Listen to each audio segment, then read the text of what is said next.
1. Eat a variety of foods. For good health, we need more than 40 different nutrients, and no single food can supply them all.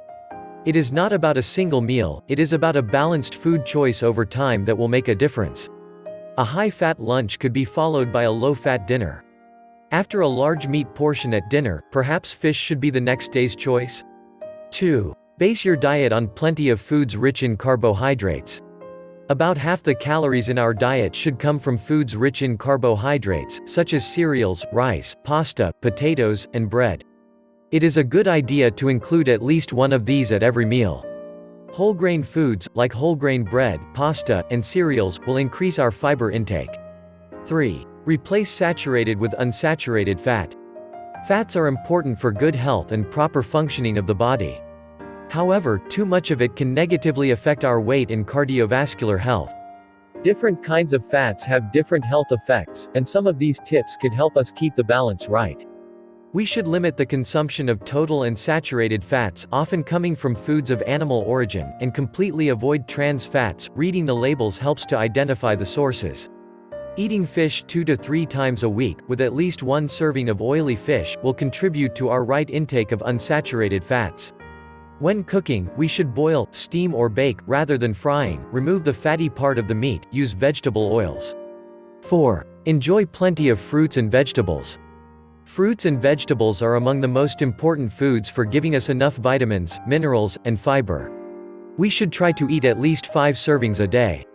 For example, a glass of fresh fruit juice at breakfast, perhaps an apple and a piece of watermelon as snacks, and a good portion of different vegetables at each meal. 5. Reduce salt and sugar intake. High salt intake can result in high blood pressure, and increase the risk of cardiovascular disease. There are different ways to reduce salt in the diet. When shopping, we could choose products with lower sodium content. When cooking, salt can be substituted with spices, increasing the variety of flavors and tastes. When eating, it helps not to have salt at the table, or at least not to add salt before tasting. Sugar provides sweetness and an attractive taste, but sugary foods and drinks are rich in energy and are best enjoyed in moderation, as an occasional treat. We could use fruits instead, even to sweeten our foods and drinks. 6. Drink plenty of fluids.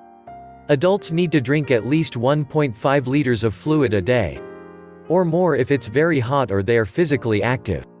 Water is the best source, of course, and we can use tap or mineral water, sparkling or non-sparkling, plain or flavored. Fruit juices, tea, soft drinks, milk, and other drinks can all be okay, from time to time. 7. Maintain a healthy body weight. The right weight for each of us depends on factors like our gender, height, age, and genes. Being affected by obesity and overweight increases the risks of a wide range of diseases, including diabetes, heart diseases, and cancer. Excess body fat comes from eating more than we need. The extra calories can come from any caloric nutrient, protein, fat, carbohydrate, or alcohol, but fat is the most concentrated source of energy. Physical activity helps us spend energy, and makes us feel good. The message is reasonably simple: if we are gaining weight, we need to eat less and be more active.